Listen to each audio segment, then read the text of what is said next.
ഒരു കരിമ്പ് അങ്ങോട്ട് എടുത്ത് അതിനെ ആ മെഷീനിനകത്തോട്ട് വെച്ച് നല്ലോണം ടൈറ്റാക്കിയിട്ട് ഇങ്ങനെ പിഴിഞ്ഞെടുക്കുവാണ്.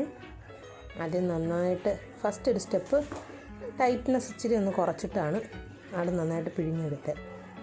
അത് കഴിഞ്ഞ് അതിനെ അങ്ങോട്ട് പുറത്തേക്ക് വലിച്ചെടുത്തു.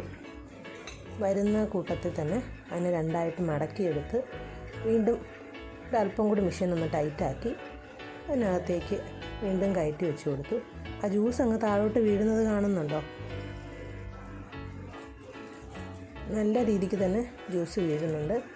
ഇനി അതിനെ പുറത്തോട്ട് എടുത്തു കഴിഞ്ഞ് വീണ്ടും ഒന്നും കൂടി മടക്കി.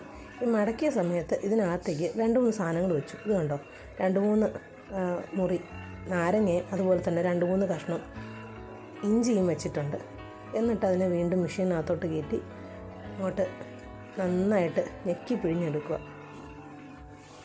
അത് കഴിഞ്ഞ് മെഷീൻ വീണ്ടും ടൈറ്റാക്കി ഒന്നും കൂടി ലാസ്റ്റ് സ്റ്റെപ്പ് എന്നോണം ഒരു പ്രാവശ്യം കൂടി നന്നായിട്ട് ടൈറ്റാക്കിയിട്ട് മെഷീനകത്തോട്ട് കയറ്റി വെച്ച് കൊടുത്തു. ഇപ്പോഴത്തേക്കും തന്നെ കരിമ്പ് നന്നായിട്ട് ചണ്ടി പോലെ ആയിട്ടുണ്ട്.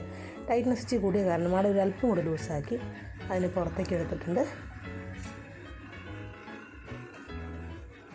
അടിപൊളി കരിമ്പിൻ ജ്യൂസ് റെഡി ആയിട്ടുണ്ട്. ഇനി അരിപ്പിനകത്തോട്ട് വെച്ച് അരിച്ച് ജഗ്ഗിനകത്തോട്ട് ഒഴിക്കുക.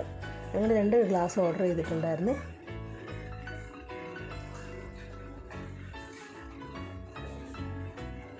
നല്ല ഫ്രഷ് ആയിട്ടുള്ള കരിമ്പിൻ ജ്യൂസ് റെഡി ആയിട്ടുണ്ട്.